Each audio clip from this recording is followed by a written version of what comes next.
ನಮಸ್ಕಾರ. ವಿಶೇಷ ಕಾರ್ಯಕ್ರಮಕ್ಕೆ ಸ್ವಾಗತ. ನಾನು ನವಿತಾ ಜೈನ್. ಮಳೆ, ಪ್ರವಾಹ, ಕಣ್ಣೀರು ಕರ್ನಾಟಕವನ್ನ ಕಾಡ್ತಾ ಇದೆ ಶಾಪ. ಮತ್ತೆ ನದಿಗಳು ತುಂಬಿದೆ.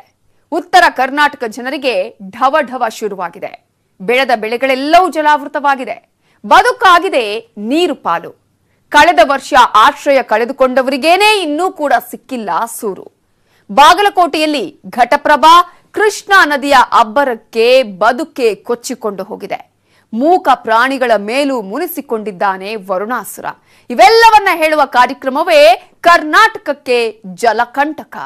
ಮಳೆ, ಪ್ರವಾಹ, ಕಣ್ಣೀರು ಕರ್ನಾಟಕವನ್ನ ಕಾಡ್ತಿದೆ ಶಾಪ. ಮತ್ತೆ ತುಂಬಿದ ನದಿಗಳು ಉತ್ತರ ಕರ್ನಾಟಕ ಜನರಿಗೆ ಢವ ಢವ. ಬೆಳೆದ ಬೆಳೆ ಜಲಾವೃತ, ಬದುಕಾಯ್ತು ನೀರು ಪಾಲು. ಕೊಚ್ಚಿ ಹೋಗ್ತಿರೋ ಸೇತುವೆ, ಮುಳುಗಿ ಹೋದ ದೇವಸ್ಥಾನಗಳು, ಪ್ರವಾಹದ ಪ್ರಹಾರಕ್ಕೆ ಪರದಾಡ್ತಿರೋ ಜನ, ನದಿಯ ರಭಸದ ಅಲೆಗಳಿಗೆ ಕೊಚ್ಚಿ ಹೋದ ಬೆಳೆ, ಹರಿದ ಪ್ರವಾಹದ ನೀರು, ಜಲ ಸಮಾಧಿಯಾದ ಮನೆಗಳು. ಇದು ಉತ್ತರ ಕರ್ನಾಟಕದ ಜಲಪ್ರಳಯದ ಭೀಕರ ದೃಶ್ಯಗಳು. ವರ್ಷ ಮಳೆ ಆಯಿತು ಅಂದ್ರೆ ಸಾಕು, ಉತ್ತರ ಕರ್ನಾಟಕದಲ್ಲಿ ಪ್ರವಾಹದ ರಣಕೇಕೆ ಹೆಚ್ಚಾಗುತ್ತೆ. ಜೀವನದಿಗಳು ಬ್ರಹ್ಮರಾಕ್ಷಸನ ರೂಪ ತಾಳಿ ಬಿಡುತ್ತವೆ. ಕರ್ನಾಟಕಕ್ಕೆ ಮತ್ತೆ ಜಲಕಂಟಕ ಎದುರಾಗಿದೆ. ಉತ್ತರ ಕರ್ನಾಟಕದ ಹಲವು ಭಾಗಗಳಲ್ಲಿ ಎತ್ತ ಕಣ್ಣು ಹಾಯಿಸಿದ್ರು ಬರೀ ಕಾಣೋದು ನೀರು ಮಾತ್ರ. ಇಲ್ಲಿನ ಜನರ ಬದುಕು ಸಂಪೂರ್ಣ ಮೂರಾಬಟ್ಟೆಯಾಗಿದೆ. ಜಲಪ್ರಳಯದ ಪ್ರಕೋಪದಿಂದ ಜನ ಹೈರಾಣಾಗ್ಬಿಟ್ಟಿದ್ದಾರೆ. ಇನ್ನು ಕೆಲವು ಕಡೆ ಮರಣ ಮಳೆ ತನ್ನ ರೌದ್ರ ನರ್ತನಕ್ಕೆ ಸ್ವಲ್ಪ ಬ್ರೇಕ್ ಹಾಕಿದೆ. ಹಾಗಂತ ಜನ ರಿಲೀಫ್ ಆಗಿರೋ ಹಾಗಿಲ್ಲ. ಎಚ್ಚರ, ಮತ್ತೆ ಮಹಾಮಳೆ ಬಂದೇ ಬರುತ್ತೆ. ಜಲಕಂಟಕ ಜನರನ್ನು ಮತ್ತೆ ಬೆಂಬಿಡದೆ ಕಾಡಲಿದೆ. ಮತ್ತೆ ಪ್ರವಾಹದ ಪ್ರಹಾರ ಹೆಚ್ಚಾಗಲಿದೆ. ಪ್ರಕೃತಿ ಕೆರಳಿ ಕೆಂಡಾಮಂಡಲವಾಗಿ ಜನರ ವಿರುದ್ಧ ತಿರುಗಿ ಬೀಳಲಿದೆ ಅಂತಾನೆ ಹೇಳಲಾಗಿದೆ. ಕೃಷ್ಣೆಯ ರುದ್ರ ನರ್ತನಕ್ಕೆ ತತ್ತರಿಸಿದ ಬಳಗ ಕಳೆದ ವರ್ಷ ಮನೆ ಕಳೆದುಕೊಂಡವರಿಗೆ ಸಿಕ್ಕಿಲ್ಲ ಸೂರು. ಮಹಾರಾಷ್ಟ್ರದ ಪಶ್ಚಿಮ ಘಟ್ಟದಲ್ಲಿ ಧೋ ಎಂದು ಮಹಾಮಳೆ ಸುರಿದ್ರೆ ಬೆಳಗಾವಿಗೆ ಅಪಾಯ ಕಟ್ಟಿಟ್ಟ ಬುದ್ಧಿ. ಕಳೆದ 3-4 ವರ್ಷಗಳಿಂದ ಬೆಳಗಾವಿಯಲ್ಲಿ ರಣರಣ ಪ್ರವಾಹ ಜನರ ಜೀವನವನ್ನೇ ಬರ್ಬಾದ್ ಮಾಡಿದೆ. ಮತ್ತೆ ಈ ವರ್ಷವೂ ಕೂಡ ಕೃಷ್ಣಾ ನದಿ ಕೆರಳಿ ಕೆಂಡಾಮಂಡಲವಾಗಿ ಜನರ ಬದುಕನ್ನು ನರಕಕ್ಕೆ ತಳ್ಳಿದೆ. ಧಾರಾಕಾರ ಮಳೆಗೆ ಜನಜೀವನವೇ ಸಂಪೂರ್ಣ ಅಸ್ತವ್ಯಸ್ತವಾಗಿದೆ. ಕಳೆದ ವರ್ಷ ಘಟಪ್ರಭಾ ನದಿಯಲ್ಲಿ ಜಲಪ್ರಳಯ ಉಂಟಾಗಿತ್ತು. ಕಳೆದ ವರ್ಷ ಪ್ರವಾಹದಲ್ಲಿ ಮನೆ ಕಳೆದುಕೊಂಡವರಿಗೆ ಇನ್ನೂ ಸೂರು ಸಿಕ್ಕಿಲ್ಲ. ಕಳೆದ 1 ವರ್ಷದಿಂದಲೂ ಸಂತ್ರಸ್ತ ಕುಟುಂಬವೊಂದು ಬಯಲು ರಂಗಮಂದಿರದಲ್ಲಿ ಜೀವನ ನಡೆಸುತ್ತಿದೆ. ತಾಯಿ, ಮಗ ಕೂಲಿ ನಾಲಿ ಕೆಲಸ ಮಾಡಿಕೊಂಡು ಜೀವನ ಸಾಗಿಸುತ್ತಿದ್ದು. ಕಳೆದ ವರ್ಷ ಬಾಡಿಗೆಗೆ ಇದ್ದ ಮನೆ ಮಳೆ ನೀರಿನಲ್ಲಿಯೇ ಸಂಪೂರ್ಣ ಮುಳುಗಿ ಹೋಗಿದೆ. ಅವತ್ತಿನಿಂದ ಇವತ್ತಿನವರೆಗೂ ತಾಯಿ, ಮಗ ರಂಗಮಂದಿರದಲ್ಲೇ ವಾಸ್ತವ್ಯ ಹೂಡಿದ್ದಾರೆ. ಬಂದ ಬಿದ್ದೈತ್ರಿ. ನಾವು ಬಂದಾಗಿಂದ್ರ ನಾವು ಇಲ್ಲೇ ಇದ್ದು ರೀ. ಇರಾಕ್ ನಮಗೆ ಎಲ್ಲಿ ನಮ್ಗೆ ಆಸ್ತಿನೂ ಇಲ್ಲ, ಏನಿಲ್ಲ. ಅದ ಮನ್ಯಾಗ ಇದ್ದು ರೀ. ಅದು ಬಿಡೋಣ ನಾವು ಇಲ್ಲೇ ಇದ್ದು ರೀ. ಮನೆ ಇಂದ ಬರ್ತೈತೆ, ನಾಳೆ ಬರ್ತೈತೆ ಅಂತಾರ್ರಿ. ಆಗೇ ಇಲ್ಲ ಅಂತಾರ್ರಿ. ಬರ್ತೈತೆ ಅಂತಾರ, ಒಟ್ಟು ಅವತ್ತು ಬಂದೇ ಇಲ್ರಿ. ಬರ್ತೈತೆ ಅಂತಾರ್ರಿ. ಹಾ, ಇಲ್ಲೇ ಅದನ್ರಿ. ಮಲಪ್ರಭೆಯ ಅಟ್ಟಹಾಸಕ್ಕೆ ನಲುಗಿದ ಗದಗ. ಕಳೆದ ಕೆಲ ದಿನಗಳಿಂದ ಮಲಪ್ರಭೆಯ ಪ್ರಹಾರಕ್ಕೆ ಗದಗ ಸಂಪೂರ್ಣ ತತ್ತರಿಸಿ ಹೋಗಿದೆ. ಮಲಪ್ರಭಾ ನದಿಯ ಅಬ್ಬರಕ್ಕೆ ರೋಣ ತಾಲೂಕಿನ ಹೊಳೆ ಆಲೂರು ಭಾಗದ ಜಮೀನು ಸಂಪೂರ್ಣ ಜಲಸಮಾಧಿಯಾಗಿದೆ. ನದಿಯ ಆರ್ಭಟಕ್ಕೆ ಬೆಳೆ ಸಂಪೂರ್ಣ ಕೊಚ್ಚಿಕೊಂಡು ಹೋಗಿದೆ. ನೋಡಿ, ರೈತರು ಕಷ್ಟಪಟ್ಟು ಬೆವರು ಸುರಿಸಿ ಬೆಳೆದ ಬೆಳೆಗಳಾದ ಹೆಸರು, ಗೋವಿನ ಜೋಳ, ಕಬ್ಬು ಯಾವ ರೀತಿ ಜಲಾಹುತಿಯಾಗಿದೆ ಅಂತ. ವರ್ಷ ಪೂರ್ತಿ ಕಷ್ಟಪಟ್ಟು ಬೆಳೆದ ಬೆಳೆ ಕ್ಷಣಾರ್ಧದಲ್ಲಿ ಪ್ರವಾಹದ ರಭಸಕ್ಕೆ ಕೊಚ್ಚಿ ಹೋಗಿದೆ. ಒಂದು ಕಡೆ ಮಲಪ್ರಭಾ ನದಿ ಉಕ್ಕೇರಿ ಹರಿತಿರೋದ್ರಿಂದ ಬಾದಾಮಿ ರಸ್ತೆ ಸಂಪೂರ್ಣ ಕಡಿತವಾಗಿದೆ. ಇದರಿಂದ ಜನ ಸಂಚಾರ ಮಾಡಲು ಪರದಾಡುವಂತಹ ವಾತಾವರಣ ನಿರ್ಮಾಣವಾಗಿದೆ. ರಸ್ತೆ ಸಂಪರ್ಕ ಕಡಿತಗೊಂಡಿರೋದ್ರಿಂದ ಗ್ರಾಮಸ್ಥರು ಪರದಾಡುತ್ತಿದ್ದಾರೆ. ಹೀಗಾಗಿ ರೈಲ್ವೆ ಸೇತುವೆ ಮೇಲೆ ಜನ ಓಡಾಡುತ್ತಿದ್ದಾರೆ. ನೋಡಿ, ಜನ ಯಾವ ರೀತಿ ಸಂಕಷ್ಟ ಅನುಭವಿಸುತ್ತಿದ್ದಾರೆ ಅಂತ. ಓಡಾಡೋಕ್ಕೂ ಕೂಡ ಪರದಾಡುತ್ತಿದ್ದಾರೆ. ಚಿಂಚಖಂಡಿ ಸೇತುವೆ ಮೇಲೆ ಹರಿದ ನೀರು. ಬಾಗಲಕೋಟೆ ಜಿಲ್ಲೆಯಲ್ಲಿ ಕಳೆದ 2-3 ದಿನಗಳಿಂದ ಮಹಾಪ್ರವಾಹ ರುದ್ರ ನರ್ತನ ಪ್ರದರ್ಶಿಸ್ತಾ ಇದೆ. ಇದರಿಂದ ಕೃಷ್ಣಾ ನದಿ, ಘಟಪ್ರಭಾ ನದಿ ಉಕ್ಕೇರಿ ಹರಿಯುತ್ತಿದೆ. ಇದರಿಂದ ಬಾಗಲಕೋಟೆ ಜಿಲ್ಲೆಯ ಜನರ ಜೀವನ ಸಂಪೂರ್ಣ ದುಸ್ತರವಾಗಿದೆ. ಘಟಪ್ರಭಾ ನದಿಯಲ್ಲಿ ಒಳಹರಿವು ಹೆಚ್ಚಾದ ಹಿನ್ನೆಲೆಯಲ್ಲಿ ಚಿಂಚಖಂಡಿ ಸೇತುವೆ ಮೇಲೆ ಪ್ರವಾಹದ ನೀರು ಎಂಟ್ರಿ ಕೊಟ್ಟಿದೆ. ಇದರಿಂದ ಚಿಂಚಖಂಡಿ ಸೇತುವೆಗೆ ಜಲಸಮಾಧಿಯಾಗುವ ಭೀತಿ ಎದುರಾಗಿದೆ. ನೀವೇ ನೋಡಿ ಯಾವ ರೀತಿ ಎಲ್ಲಿ ನೋಡಿದ್ರು ನೀರು ಉಕ್ಕಿ ಹರಿಯುತ್ತಿದೆ ಅಂತ. ಚಿಂಚಖಂಡಿ ಸೇತುವೆಗೆ ಇನ್ನು ಸ್ವಲ್ಪ ಮಳೆದ್ರು ಸೇತುವೆ ಸಂಪೂರ್ಣ ಮುಳುಗಲಿದೆ. ಬಾಗಲಕೋಟೆಯಲ್ಲಿ 11 ಕುಟುಂಬ ಸ್ಥಳಾಂತರ. ಬಾಗಲಕೋಟೆಯಲ್ಲಿ ಕೃಷ್ಣೆ ಕೆರಳಿ ಕೆಂಡಾಮಂಡಲವಾಗಿದ್ದಾಳೆ. ಕೃಷ್ಣೆಯ ಆರ್ಭಟಕ್ಕೆ ಬಾಗಲಕೋಟೆ ಜಿಲ್ಲೆಯ ಜನ ಸಂಪೂರ್ಣ ತತ್ತರಿಸಿ ಹೋಗಿದ್ದಾರೆ. ಕೃಷ್ಣಾ ನದಿಯಲ್ಲಿ ಒಳಹರಿವು ಹೆಚ್ಚಾದ ಬೆನ್ನಲ್ಲೇ ಮುತ್ತೂರು ನಡುಗಡ್ಡೆಯಿಂದ ಜನ ಹಾಗೂ ಜಾನುವಾರುಗಳನ್ನ ಸುರಕ್ಷಿತ ಸ್ಥಳಕ್ಕೆ ಸ್ಥಳಾಂತರಿಸಲಾಯಿತು. ಬೋಟ್ ಮೂಲಕ ಜನ ಹಾಗೂ ಜಾನುವಾರುಗಳನ್ನ ಸಾಗಿಸಲಾಯಿತು. ನೋಡಿ ಯಾವ ರೀತಿ ಎಮ್ಮೆಯನ್ನು ಸುರಕ್ಷಿತವಾಗಿ ಬೋಟ್ ಮೂಲಕ ಕರೆದುಕೊಂಡು ಹೋಗ್ತಿದ್ದಾರೆ ಅಂತ. ಮುತ್ತೂರು ನಡುಗಡ್ಡೆಯಲ್ಲಿ ಸಿಲುಕಿರುವ 28 ಕುಟುಂಬಗಳ ಪೈಕಿ 11 ಕುಟುಂಬವನ್ನ ಸ್ಥಳಾಂತರ ಮಾಡಲಾಯಿತು. ಇದರಿಂದ ಕೃಷ್ಣಾ ನದಿ ತೀರದ ಗ್ರಾಮಸ್ಥರಲ್ಲಿ ಆತಂಕ ಹೆಚ್ಚಾಗಿದೆ. ಮುತ್ತೂರು, ಕಂಕಣವಾಡ, ಮೈಗೂರು, ತುಬಚಿ, ಶೂರ್ಪಾಲಿ ಗ್ರಾಮಸ್ಥರಲ್ಲಿ ಪ್ರವಾಹದ್ದೇ ಟೆನ್ಷನ್ ಕಾಡುತ್ತಿದೆ. ನೋಡಿ ಯಾವ ರೀತಿ ಎಲ್ಲರೂ ಗಂಟು ಮೂಟೆ ಕಟ್ಕೊಂಡು ತಾವಿದ್ದ ಜಾಗವನ್ನು ಖಾಲಿ ಮಾಡಿಕೊಂಡು ಹೋಗ್ತಿದ್ದಾರೆ ಅಂತ. ಕೃಷ್ಣಾ ನದಿ ಪ್ರವಾಹಕ್ಕೆ ಕೊಚ್ಚಿ ಹೋದ ಬೆಳೆ. ಕೃಷ್ಣಾ ನದಿಯಲ್ಲಿ ಉಂಟಾದ ಪ್ರವಾಹ ಉತ್ತರ ಕರ್ನಾಟಕದ ಹಲವು ಜಿಲ್ಲೆಗಳಿಗೆ ನರಕದ ವಾತಾವರಣವನ್ನೇ ಸೃಷ್ಟಿ ಮಾಡಿದೆ.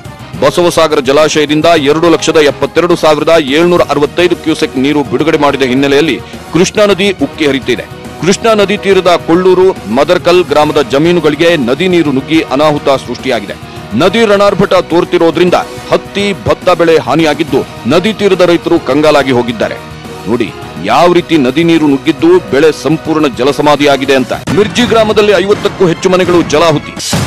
ಬಾಗಲಕೋಟೆಯಲ್ಲಿ ದಿನದಿಂದ ದಿನಕ್ಕೆ ಕ್ಷಣದಿಂದ ಕ್ಷಣಕ್ಕೆ ಘಟಪ್ರಭಾ ನದಿಯ ಅಬ್ಬರ ಹೆಚ್ಚಾಗ್ತಿದೆ. ಮಿರ್ಜಿ ಗ್ರಾಮದೊಳಗೆ ಪ್ರವಾಹದ ನೀರು ನುಗ್ಗಿದ್ದು ಜನರ ಬದುಕು ಮೂರಾಬಟ್ಟೆಯಾಗಿದೆ. ಈಗಾಗಲೇ 50ಕ್ಕೂ ಹೆಚ್ಚು ಮನೆಗಳಿಗೆ ಮಳೆ ನೀರು ನುಗ್ಗಿದ್ದು ಜಲಸಮಾಧಿಯಾಗಿವೆ. ಹಾಗಾಗಿ ಶಾಶ್ವತ ಸೂರಿಗಾಗಿ ಮಿರ್ಜಿ ಗ್ರಾಮದ ಮಹಿಳೆಯರು ಆಗ್ರಹಿಸಿದ್ರು. ಇನ್ನು ಕೆಲವರು ಮನೆಯ ಮುಂದೆಯೇ ನೀರು ಬಂದರೂ ಮನೆ ತೊರೆಯದೆ ಪ್ರವಾಹದ ನೀರಿನ ಮಧ್ಯೆಯೇ ಜೀವನ ನಡೆಸುತ್ತಿದ್ದಾರೆ. ಪ್ರತಿ ವರ್ಷ ಪ್ರವಾಹ ಬರುತ್ತೆ, ಶಾಲೆಗೆ ಹೋಗಿ ಉಳಿಯೋದು, ಪ್ರವಾಹ ಮುಗಿದ್ಮೇಲೆ ಮತ್ತೆ ವಾಪಸ್ ಮನೆಗೆ ಬರೋದು. ಈ ಬಾರಿ ಕೊರೋನಾ ಇದೆ, ಮನೆ ಬಿಟ್ಟು ಹೆಂಗ್ ಹೋಗೋಣ, ಯಾರು ಕರೆದುಕೊಳ್ತಾರೆ ಅಂತ ಅಲ್ಲಿನ ಮಹಿಳೆಯರು ಅಳಲು ತೋಡಿಕೊಳ್ತಾರೆ. ಸತ್ರೆ ಇಲ್ಲಿಯೇ ಸಾಯೋಣವೆಂದು ಮನೆ ಮುಂದೆಯೇ ನೀರು ಬಂದ್ರು ಇದ್ದೇವೆ ಅಂತ ಮಹಿಳೆಯೊಬ್ಬರು ನ್ಯೂಸ್ 18 ಜೊತೆಗೆ ಅಳಲು ತೋಡಿಕೊಂಡಿದ್ದಾರೆ. ಏನ್ ಹೆಂಗ್ ಹೋಗೋದ್ರಿ, ಎಲ್ಲಿ ಹೋಗೋದ್ರಿ? ಈ ವರ್ಷ ಕೊರೋನಾ ಬಂದೈತ್ರಿ, ಯಾರು ಬೀಗ್ರ ಬೀಸ್ರಿ ಯಾರು ಕರ್ಕೊಂಗಿಲ್ರಿ ನಮ್ಮನ್ನ ಎಲ್ಲಿವ್ರಿ, ಯಾರು ಬಾಣವಾರ್ರಿ, ಎಲ್ಲಿ ಯಾವ ಊರಿಗೇನು ಬಾಣಂಗಿಲ್ರಿ. ಮಳಿ ರಾಜ ಎಲ್ಲ ಕಡೆ ನೀರ್ ಐತ್ರಿ, ಎಲ್ಲಿ ಹೋಗಿ ಬೈಲಾರ ಹೋಗಿ ನಿಂತಿನಂದ್ರ ಮಕ್ಕಳ ಮರಿ ಕರ್ಕೊಂಡ್ರೆ ಮ್ಯಾಲಿ ಸುರಿಯಾಕತೈತ್ರಿ, ಎಲ್ಲ ತಗೋಬೇಕ್ರಿ ನಾವ್ರಿ. ಹುಳ ಬಂದ್ ದೊಡ್ಡ ಸರಪ ಜಂತೆ ತೊಡಕ ಬಿದ್ದು ಅದ್ರಾಗ ನೋಡ್ಕೊತ ಕೂತೀವ್. ಈಗ ಇದ್ರಾಗ ಕಾರ್ಲಾ ಬತ್, ರೋಗ ಬತ್, ಹುಳ ಕುಂದ್ರಗೊಡಂಗಿಲ್ಲ, ನಿಂದ್ರಗೊಡಂಗಿಲ್ಲ, ಜಾಗ ಇಲ್ಲ. ಈ ಮಿರ್ಜಿ ಊರೇನು ಅಷ್ಟು ಮಂದಿ ಹೊಳ್ಯಾಗ ಮುನಿಗ್ ಹೋಗುದು, ಇದಕ್ಕೆ ವ್ಯವಸ್ಥೆ ಮಾಡ್ತಾರೆ. ಯಾದಗಿರಿಯಲ್ಲಿ ಹೂವಿನ ಹೆಡಗಿ ಸೇತುವೆ ಜಲಸಮಾಧಿ. ಯಾದಗಿರಿಯಲ್ಲಿ ಧೋ ಎಂದು ಮಳೆ ಸುರಿತಿದ್ದು ಕೃಷ್ಣಾ ನದಿ ಉಕ್ಕೇರಿ ಹರಿಯುತ್ತಿದೆ. ಕೃಷ್ಣಾ ನದಿಯ ಪ್ರವಾಹಕ್ಕೆ ಕೊಳ್ಳೂರು ಹೂವಿನ ಹೆಡಗಿ ಸೇತುವೆ ಸಂಪೂರ್ಣ ಜಲಾವೃತವಾಗಿದೆ. ಕಳೆದ 4 ದಿನಗಳಿಂದಲೇ ಈ ಸೇತುವೆ ಸಂಪೂರ್ಣ ಜಲಾಹುತಿಯಾಗಿದೆ. ಇದರಿಂದ ಯಾದಗಿರಿ ರಾಯಚೂರು ಸಂಪರ್ಕ ಕಡಿತಗೊಂಡಿದೆ. ಪದೇ ಪದೇ ಸೇತುವೆ ಮುಳುಗಡೆಯಾಗ್ತಿರುವ ಹಿನ್ನೆಲೆ ನದಿ ತೀರದ ಗ್ರಾಮಸ್ಥರು ಸಂಕಷ್ಟ ಅನುಭವಿಸುತ್ತಿದ್ದಾರೆ. ಅಲ್ಲಿನ ಜನರ ಬದುಕೆ ನರಕದಂತಾಗಿದೆ. ವರುಣನ ಆರ್ಭಟ, ಕೃಷ್ಣೆಯ ರುದ್ರ ನರ್ತನದಿಂದ ಇಲ್ಲಿನ ಜನ ಹಿಂಡಿ ಹಿಪ್ಪೆ ಆಗ್ಬಿಟ್ಟಿದ್ದಾರೆ. ಹಿಂದಿನ ವರ್ಷವೇ ಸೇತುವೆ ನಿರ್ಮಾಣ ಮಾಡುವ ಭರವಸೆ ನೀಡಿದ್ರು ಸಿಎಂ. ಆದ್ರೆ ಇಲ್ಲಿವರೆಗೂ ಅದು ನಿರ್ಮಾಣ ಆಗ್ಲಿಲ್ಲ ಅಂತ ಜನ ಆಕ್ರೋಶ ಹೊರಹಾಕಿದ್ರು. ಎತ್ತರ ನಿರ್ಮಾಣ ಮಾಡ್ತೀವಿ ಅಂತ ಅವಾಗ್ಲಿಂದ ಹೇಳಿದ್ರು. ಮತ್ತೆ ಸಿದ್ದರಾಮಯ್ಯ ಮುಖ್ಯಮಂತ್ರಿ ಇದ್ದಾಗೂ ಹೇಳಿದ್ರು. ಪ್ರತಿ ವರ್ಷ ಇದೇ ಆಗ್ತಾ ಇದೆಯಲ್ಲ, ಮುಳುಗು ಹೋಗ್ತಾ ಇದೆಯಲ್ಲ, ಪ್ರತಿ ವರ್ಷ ಮುಳುಗ್ತಾ ಇದೆ ಸರ್. ಏನ್ ಮಾಡ್ಬೇಕಂತ ಈಗ ಯಡಿಯೂರಪ್ಪ ಅವ್ರು ಭರವಸೆ ಕೊಟ್ಟಿದ್ರು, ಇನ್ನ ಈಡೇರಿಸಿಲ್ಲ. ಏನಾಗಬೇಕಂತ ಈ ನಾವು ಕೇಳ್ತಾ ಇರೋದು ಏನಂದ್ರೆ ಸರ್ಕಾರಕ್ಕೆ ಇದನ್ನ ಎತ್ತರ ಮಾಡ್ಬೇಕು ಸರ್. ಪ್ರವಾಹದ ರುದ್ರ ನರ್ತನಕ್ಕೆ ಪ್ರಾಣಿಗಳು ತತ್ತರ. ನದಿಯಲ್ಲಿ ಈಜಿ ದಡ ಸೇರಿದ ಎತ್ತುಗಳು. ಪ್ರವಾಹದ ಪ್ರಹಾರ ಜನರನ್ನು ಮಾತ್ರವಲ್ಲ, ಮೂಕ ಪ್ರಾಣಿಗಳನ್ನು ಬಿಟ್ಟಿಲ್ಲ. ಈ ದೃಶ್ಯ ನೋಡಿ ನಿಮ್ಮ ಮನ ಕಲಕದೇ ಇರೋದು. ನೋಡಿ ರಭಸವಾಗಿ ಹರಿತಾ ಇರೋ ನದಿ ನೀರಿನಲ್ಲಿಯೇ ಜೋಡೆತ್ತುಗಳು ಯಾವ ರೀತಿ ಈಜಿಕೊಂಡು ದಡ ಸೇರುತ್ತೆ ಅಂತ. ಎತ್ತುಗಳು ಈ ರೀತಿ ಈಜಿ ದಡ ಸೇರಿರೋ ವಿಡಿಯೋ ಎಲ್ಲೆಡೆ ವೈರಲ್ ಆಗಿದೆ. ರಾಯಚೂರು ತಾಲೂಕಿನ ಅತ್ಕೂರು ಗ್ರಾಮದ ಬಳಿ ಈ ಮನಕಲಕುವ ಘಟನೆ ನಡೆದಿದೆ. ಶೀತಲ್ಗಡ್ಡದ ಬಳಿ ಜೋಡೆತ್ತುಗಳು ಮೇಯಲು ಹೋಗಿದ್ವು. ಆಗನ ನದಿಗೆ ನೀರು ಹರಿಬಿಟ್ಟಿದ್ರಿಂದ ಪ್ರವಾಹಕ್ಕೆ ಸಿಲುಕಿದ್ವು. ನದಿಯ ದಡದಿಂದ ಸುಮಾರು 300 ಮೀಟರ್ ಒಳಗೆ ಪ್ರವಾಹಕ್ಕೆ ಸಿಲುಕಿ ಜೋಡೆತ್ತುಗಳು ಪರದಾಡುತ್ತಿದ್ವು. ಆದರೆ ಅಚ್ಚರಿ ಎಂಬಂತೆ 2 ಎತ್ತುಗಳು ಈಜಿಕೊಂಡು ಬಂದು ದಡ ಸೇರಿದ್ವು. ಈ ವಿಡಿಯೋ ಈಗ ಸಾಮಾಜಿಕ ಜಾಲತಾಣದಲ್ಲಿ ಭಾರಿ ವೈರಲ್ ಆಗಿದೆ. ಮಂಜಿನನಗರಿ ಕೊಡಗಿಗೆ ವರುಣರಾಯ ಬಿಟ್ಟೂ ಬಿಡದೆ ಕಾಡ್ತಿದ್ದಾನೆ. ಧಾರಾಕಾರವಾಗಿ ಸುರಿದ ಮಳೆಗೆ ಸಂಪೂರ್ಣವಾಗಿ ಕೊಡಗು ತತ್ತರಿಸಿ ಹೋಗಿದೆ. ಇನ್ನೊಂದು ಕಡೆ ಗದಗದಲ್ಲಿ ಮಲಪ್ರಭಾ ಪ್ರಕೋಪಕ್ಕೆ ಹೆದ್ದಾರಿಯೇ ಕೊಚ್ಚಿ ಹೋಗಿದ್ದು ಜನ ಪರದಾಡ್ತಿದ್ದಾರೆ. ಹಾಗಾದ್ರೆ ಎಲ್ಲೆಲ್ಲಿ ಏನೇನಾಗಿದೆ ಅನ್ನೋದನ್ನ ನಾವು ಹೇಳ್ತೀವಿ ಚಿಕ್ಕ ಬ್ರೇಕ್ ಆದ್ಮೇಲೆ. ಬೀರಿದ್ದಾನೆ. ಧೋ ಅಂತ ಸುರಿದ ಮಳೆಗೆ ತಲಕಾವೇರಿಯಲ್ಲಿ ಜಟಿಲ ಪರಿಸ್ಥಿತಿ ನಿರ್ಮಾಣವಾಗಿದೆ. ಪ್ರವಾಹದ ಪ್ರಕೋಪದ ಬಿಸಿ ಕೇವಲ ಮನುಷ್ಯರಿಗೆ ಮಾತ್ರ ತಟ್ತಾ ಇಲ್ಲ, ಪ್ರಾಣಿಗಳಿಗೂ ಕೂಡ ತಟ್ಟಿದ್ದು ಪ್ರವಾಹದಲ್ಲಿ ಮಂಗಗಳು ಸಿಲುಕಿ ನರಳಾಡಿದ್ವು. ಇವುಗಳನ್ನ ಯಾವ ರೀತಿಯಾಗಿ ರಕ್ಷಿಸಲಾಯಿತು ಅಂತ ನಾವು ತೋರಿಸ್ತೀವಿ, ನೋಡ್ಕೊಂಡ್ ಬನ್ನಿ. ಕೊಡಗಿನಲ್ಲಿ ಧೋ ಎಂದು ಸುರಿದ ಮಳೆ. ಮಂಜಿನನಗರಿ ಕೊಡಗು ಈಗಾಗಲೇ ಪ್ರವಾಹದ ಪ್ರಕೋಪಕ್ಕೆ ಸಂಪೂರ್ಣ ನಲುಗಿ ಹೋಗಿದೆ. ಜಲಪ್ರಳಯದ ರುದ್ರನರ್ತನಕ್ಕೆ ಜೀವಗಳೇ ಬಲಿಯಾಗಿವೆ. ಮರಣ ಮಳೆಯಿಂದ ತತ್ತರಿಸಿ ಹೋಗಿದ್ದ ಕೊಡಗಿಗೆ ವರುಣರಾಯ ಕೊಂಚ ಬ್ರೇಕ್ ನೀಡಿದೆ. ಆದರೆ ಈಗ ಮತ್ತೆ ಧಾರಾಕಾರವಾಗಿ ಮಳೆ ಸುರಿತಿದ್ದು ಜನಜೀವನ ಅಸ್ತವ್ಯಸ್ತವಾಗಿದೆ. ಭಾಗಮಂಡಲ, ತಲಕಾವೇರಿ, ನಾಪೋಕ್ಲು ಸುತ್ತಮುತ್ತ ಭಾರೀ ಮಳೆಯಿಂದ ವಾಹನ ಸವಾರರು ಪರದಾಡುವ ಪರಿಸ್ಥಿತಿ ನಿರ್ಮಾಣವಾಗಿದೆ. ಮಲಪ್ರಭಾ ಪ್ರಕೋಪಕ್ಕೆ ಕೊಚ್ಚಿ ಹೋದ ಹೆದ್ದಾರಿ. ಗದಗದಲ್ಲಿ ಮಲಪ್ರಭಾ ಪ್ರಕೋಪಕ್ಕೆ ರಾಷ್ಟ್ರೀಯ ಹೆದ್ದಾರಿ ಯರ್ರಾಬಿರ್ರಿ ಕೊಚ್ಚಿ ಹೋಗಿದೆ. ಗದಗ ಜಿಲ್ಲೆಯ ನರಗುಂದ ತಾಲೂಕಿನ ಕೊಣ್ಣೂರು ಗ್ರಾಮದ ಬಳಿಯ ಹೆದ್ದಾರಿ ಈ ರೀತಿ ಕೊಚ್ಚಿ ಹೋಗಿದೆ. ಪ್ರವಾಹದಲ್ಲಿ ರಾಷ್ಟ್ರೀಯ ಹೆದ್ದಾರಿ 218 ಮುಳುಗಿ 4 ದಿನಗಳಿಂದ ಸಂಚಾರ ಕಡಿತಗೊಂಡಿತ್ತು. ಪ್ರವಾಹ ನಿಂತ ಮೇಲೆ ಹೆದ್ದಾರಿ ಛಿದ್ರವಾದ ದೃಶ್ಯ ನೋಡಿ ಜನ ಸಂಪೂರ್ಣ ಕಂಗಾಲಾಗಿ ಹೋಗಿದ್ರು. ಈ ದೃಶ್ಯ ನೋಡಿ ನಿಮ್ಗೆ ಗೊತ್ತಾಗುತ್ತೆ ಮಳೆಯ ಆರ್ಭಟಕ್ಕೆ ಯಾವ ರೀತಿ ರಸ್ತೆ ಸಂಪೂರ್ಣ ಕೊಚ್ಚಿ ಹೋಗಿದೆ ಅಂತ. ಜನಗಳ ರಕ್ಷಣೆ, ಪ್ರವಾಹಕ್ಕೆ ಮನುಷ್ಯ ಪ್ರಾಣಿಗಳು ಅನ್ನೋ ಭೇದ ಭಾವ ಇಲ್ಲ. ಕೇರಳಿ ಕೆಂಡಾಮಂಡಲವಾದ ಪ್ರಕೃತಿ ಪ್ರಾಣಿಗಳ ಮೇಲೂ ತನ್ನ ಅಟ್ಟಹಾಸ ಪ್ರದರ್ಶಿಸಿದೆ. ಗದಗ ಜಿಲ್ಲೆಯಲ್ಲಿ ಪ್ರವಾಹದ ನಡುವೆ ವಾನರ ಸೇನೆ ಸಿಲುಕಿಕೊಂಡು ಪರದಾಡುತ್ತಿತ್ತು. ಗದಗ ಜಿಲ್ಲೆಯ ರೋಣ ತಾಲೂಕಿನ ಹೊಳೆಯಾಲೂರು ಹಾಗೂ ಅಮರಗೋಳ ಮಧ್ಯೆ ಮಲಪ್ರಭಾ ಪ್ರವಾಹ ಸೃಷ್ಟಿಸಿದೆ. ನ್ಯೂಸ್ 18 ಕನ್ನಡ ವರದಿ ಪ್ರಸಾರವಾದ ಬೆನ್ನಲ್ಲೇ ಜಿಲ್ಲಾಡಳಿತ ಕಾರ್ಯಾಚರಣೆ ನಡೆಸಿತು. ಅಗ್ನಿಶಾಮಕ ದಳ, ಅರಣ್ಯ ಇಲಾಖೆ, ಕಂದಾಯ ಇಲಾಖೆ ಅಧಿಕಾರಿಗಳು ಕಾರ್ಯಾಚರಣೆ ನಡೆಸಿದ್ರು. ಬೋಟ್ ವ್ಯವಸ್ಥೆ ಮಾಡಿಕೊಂಡು ಜಿಲ್ಲಾಡಳಿತ ರಕ್ಷಣೆ ಮಾಡಿದೆ. ನೋಡಿ ಯಾವ ರೀತಿ ಬೋಟ್ನ ತೆಗೆದುಕೊಂಡು ಹೋಗಿ ರಕ್ಷಣಾ ಕಾರ್ಯಾಚರಣೆ ಮಾಡಿದ್ರು ಅಂತ. ಪಾಪ ಮಂಗಗಳು ಕಳೆದ 4-5 ದಿನಗಳಿಂದ ಹೊಟ್ಟೆಗೆ ತಿನ್ನೋಕೂ ಇಲ್ಲದೆ ಹಸಿವಿನಿಂದ ಪರದಾಡ್ತಿತ್ತು. ಒಳಗೊಳಗೆ ಮೂಕರೋಧನೆ ಅನುಭವಿಸುತ್ತಿತ್ತು. ಕೊನೆಗೂ ಪ್ರವಾಹದಲ್ಲಿ ಸಿಲುಕಿದ್ದ ವಾನರರನ್ನು ಸುರಕ್ಷಿತವಾಗಿ ಕಾಪಾಡಲು ನೀರಿನ ರಭಸಕ್ಕೆ ರಸ್ತೆಯೇ ಜಲಸಮಾಧಿ. ಬಾಗಲಕೋಟೆಯಲ್ಲಿ ಪ್ರವಾಹದ ಆರ್ಭಟ ಯಾಕೋ ನಿಲ್ಲುವಂತೆ ಕಾಣ್ತಿಲ್ಲ. ದಿನದಿಂದ ದಿನಕ್ಕೆ ಕೃಷ್ಣೆ ಅಬ್ಬರ ಹೆಚ್ಚಾಗ್ತಾನೆ ಇದೆ. ಘಟಪ್ರಭಾ ಪ್ರಹಾರವೂ ಮಿತಿಮೀರುತ್ತಿದೆ. ಘಟಪ್ರಭಾ ನದಿಯಲ್ಲಿ ನೀರು ಹೆಚ್ಚಾದ ಹಿನ್ನೆಲೆ ಮುಧೋಳ ಅಂಗನವಾಡಿಯನ್ನು ಸಂಪರ್ಕಿಸುವ ಮುಖ್ಯ ರಸ್ತೆ ಜಲಾಹುತಿಯಾಗಿದೆ. ಇಷ್ಟೇ ಅಲ್ಲ, ಬೀಳಗಿ ಮುಧೋಳ ತಾಲೂಕಿನ 20ಕ್ಕೂ ಹೆಚ್ಚು ಗ್ರಾಮಗಳಿಗೆ ಮುಧೋಳ ಸಂಪರ್ಕ ಕೂಡ ಕಡಿತವಾಗಿದೆ. ಈ ದೃಶ್ಯ ನೋಡಿ ನಿಮ್ಗೆ ಗೊತ್ತಾಗುತ್ತೆ. ಕಣ್ಣು ಹಾಯಿಸಿದಲ್ಲೆಲ್ಲ ಬರೀ ಕಾಣೋದು ಮಳೆ ನೀರು ಮಾತ್ರ. ಇದೇ ನೀರು ರಸ್ತೆಗೆ ನುಗ್ಗಿ ರಸ್ತೆಯನ್ನು ಸ್ವಾಹ ಮಾಡಿಬಿಟ್ಟಿದೆ. ಇದರಿಂದ ವಾಹನ ಸಂಚಾರ ಹೋಗ್ಲೆ ಜನ ಕೂಡ ಓಡಾಡೋಕೆ ಆಗದೆ ಪರದಾಡ್ತಿದೆ. ಮಲಪ್ರಭಾ ನದಿ ತನ್ನ ಎದುರಿಗೆ ಸಿಕ್ಕವನ್ನೆಲ್ಲವನ್ನ ಕೂಡ ಸ್ವಾಹ ಮಾಡಿಬಿಟ್ಟಿದೆ.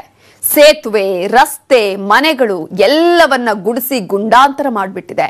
ಪ್ರವಾಹದ ಟೈಮಲ್ಲಿ ಜನ ಹೆದರ್ಕೊಂಡು ಸುರಕ್ಷಿತ ಸ್ಥಳಕ್ಕೆ ಹೋಗ್ತಾ ಇದ್ರೆ ಕೆಲವರಂತೂ ಹುಚ್ಚು ಸಾಹಸವನ್ನ ಇದರಲ್ಲೂ ಪ್ರದರ್ಶಿಸುತ್ತಿದ್ದಾರೆ. ಹಾಗೆ ಅನ್ನೋದನ್ನ ನೋಡೋಣ.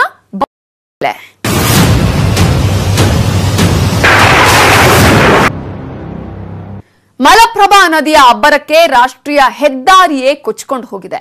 ಪ್ರವಾಹದ ಟೈಮಲ್ಲಿಯೇ ಮೀನುಗಾರರು ಮೀನಿಗೆ ಬಲೆ ಬೀಸಿ ಹುಚ್ಚು ಸಾಹಸ ಮೆರೆದ್ರು. ಇನ್ನು ಬೆಳಗಾವಿಯಲ್ಲಿ ಘಟಪ್ರಭಾ ನದಿಯ ಅಬ್ಬರ ಕಡಿಮೆಯಾಗಿದೆ. ರಸ್ತೆ ಸಂಚಾರಕ್ಕೆ ಸೇತುವೆ ಮುಕ್ತವಾಗಿದೆ. ಈ ಎಲ್ಲ ದೃಶ್ಯಗಳನ್ನ ನಿಮ್ಗೆ ತೋರಿಸ್ತೀವಿ, ನೋಡ್ಕೊಂಡ್ ಬನ್ನಿ. ಮಲಪ್ರಭಾ ಪ್ರವಾಹಕ್ಕೆ ರಾಷ್ಟ್ರೀಯ ಹೆದ್ದಾರಿಯೇ ಕೊಚ್ಚಿಕೊಂಡು ಹೋಗಿದೆ. ಗೋವನಕೊಪ್ಪ ಕೊಣ್ಣೂರು ಮಧ್ಯೆ ನದಿಗೆ ಅಡ್ಡಲಾಗಿ ಹೊಸ ಸೇತುವೆ ಕಟ್ಟಲಾಗಿದ್ದು ಈ ಸೇತುವೆ ತುದಿಯಲ್ಲಿ ರಸ್ತೆ ಛಿದ್ರವಾಗಿಬಿಟ್ಟಿದೆ. ಪ್ರವಾಹ ಇಳಿಮುಖವಾದ್ರೂ ಅದರ ಪರಿಣಾಮ ಮಾತ್ರ ರಣಭೀಕರವಾಗಿದೆ.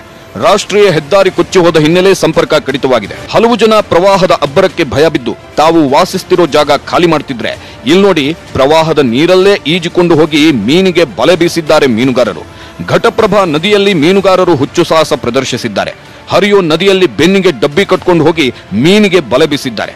ಬಾಗಲಕೋಟೆ ಜಿಲ್ಲೆ ಮುಧೋಳ ತಾಲೂಕಿನ ಘಟಪ್ರಭಾ ನದಿಯಲ್ಲಿ ಈ ಘಟನೆ ನಡೆದಿದೆ. ನೋಡಿ ಯಾವ ರೀತಿ ಪ್ರವಾಹದ ನೀರಿನಲ್ಲೇ ಮೀನಿಗೆ ಬಲೆ ಬೀಸಿದ್ದಾರೆ ಅಂತ. ಬೆಳಗಾವಿಯಲ್ಲಿ ಈಗ ಸ್ವಲ್ಪ ಮಟ್ಟಿಗೆ ಘಟಪ್ರಭಾ ನದಿಯಲ್ಲಿ ಪ್ರವಾಹ ಕಡಿಮೆಯಾದ ಬೆನ್ನಲ್ಲೇ ಗೋಕಾಕ್ ಲೋಳಸೂರು ಸೇತುವೆ ಸಂಚಾರಕ್ಕೆ ಮುಕ್ತವಾಗಿದೆ. ಕಳೆದ 3 ದಿನಗಳಿಂದ ಈ ಸೇತುವೆ ಮುಳುಗಡೆಯಾಗಿತ್ತು. ಇದು ಗೋಕಾಕ್ ಸಂಕೇಶ್ವರವನ್ನು ಸಂಪರ್ಕಿಸುವ ಪ್ರಮುಖ ಸೇತುವೆಯಾಗಿತ್ತು. ಸಂಚಾರಕ್ಕೆ ಮುಕ್ತವಾಗಿದ್ರೂ ರಸ್ತೆ ಸಂಪೂರ್ಣ ಛಿದ್ರವಾಗಿದೆ. ಈ ದೃಶ್ಯ ನೋಡಿದ್ರೆ ನಿಮಗೆ ಸರಿಯಾಗಿ ಗೊತ್ತಾಗುತ್ತೆ ಯಾವ ಮಟ್ಟಿಗೆ ರಸ್ತೆ ಚಿಂದಿಯಾಗಿದೆ ಅಂತ. ಪ್ರವಾಹಕ್ಕೂ ಮುನ್ನ ಯಾವ ರೀತಿ ಇತ್ತು, ಪ್ರವಾಹದ ನಂತರ ರಸ್ತೆ ಎಷ್ಟು ಹದಗೆಟ್ಟಿದೆ ಅಂತ ನೋಡಿ. ಇಷ್ಟು ದಿನ ಮರಣ ಮಳೆಯ ಅಬ್ಬರಕ್ಕೆ ಇಡೀ ಉತ್ತರ ಕರ್ನಾಟಕವೇ ನಲುಗಿ ಹೋಗಿದೆ. ಪ್ರವಾಹದ ಪ್ರಹಾರದಿಂದ ಜನ ಕಣ್ಣೀರಲ್ಲೇ ಕೈ ತೊಳೆಯುತ್ತಿದ್ರು. ಸೂರಿಲ್ಲದೆ ಹೊಟ್ಟೆಗೆ ತಿನ್ನೋಕು ಅನ್ನ ಇಲ್ಲದೆ ಪರದಾಡುತ್ತಿದ್ರು.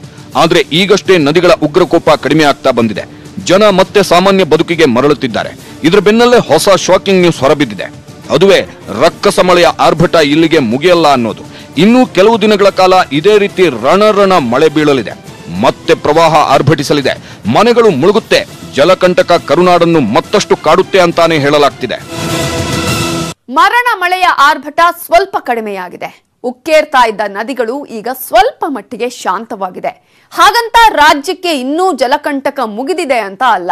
ಹಾಗಾಗಿ ಎಲ್ರಿಗೂ ಕೂಡ ನೀವು ನಿಮ್ಮ ಎಚ್ಚರದಲ್ಲಿರಿ, ಕಟ್ಟೆಚ್ಚರದಲ್ಲಿರಿ, ಯಾವುದೇ ದುಸ್ಸಾಹಸಕ್ಕೆ ಕೈ ಹಾಕಬೇಡಿ ಅಂತ ಹೇಳ್ತಾ ಈ ಕಾರ್ಯಕ್ರಮವನ್ನ ಮುಗಿಸ್ತಾ ಇದ್ದೀವಿ. ನೋಡ್ತಾ ಇರಿ ನ್ಯೂಸ್ 18 ಕನ್ನಡ. ಜಾಲ ನಮ್ಮದು, ಬಲ ನಿಮ್ಮದು.